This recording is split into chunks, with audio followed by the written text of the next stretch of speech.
Hello everyone! Welcome back to my YouTube channel. Here me again, Joe Panis po ay bumabati sa inyo ng isang magandang buhay at God bless po sa atin lahat. At kung bago ka pa lang sa aking YouTube channel, don't forget to subscribe and click the bell button para updated kayo sa ating mga susunod na video. For today's video guys, magtuturo ako kung paano mag-share screen habang tayo ay may ka-video call sa Messenger. Kasi marami akong napapansin ng mga kaibigan ko na kapag kausap ko sila, hindi nila alam kung paano mag-share screen habang kausap ko sila.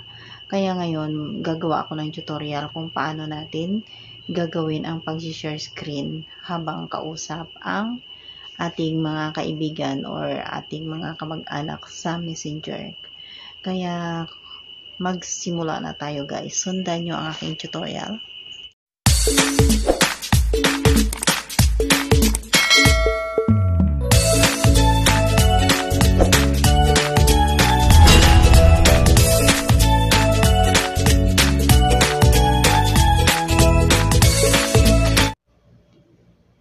So ngayon guys, andito tayo sa aking wall. Punta tayo sa ating messenger apps. Tatawagan natin ang ating sarili.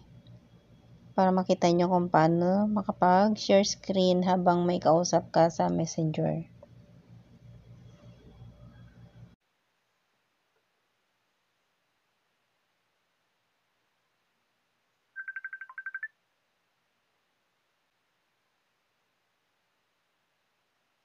Ayan na siya guys. Pagkatapos, itatap mo yung screen. May lalabas yan dito sa ibaba. Ayan.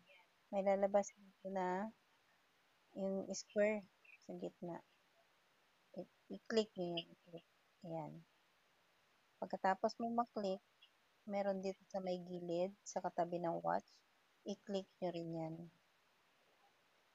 Pagkatapos, i-click nyo itong kulay blue na start sharing. And then, i-click ang start now. Pagkatapos, ma-start now, i-click nyo ang minimize call.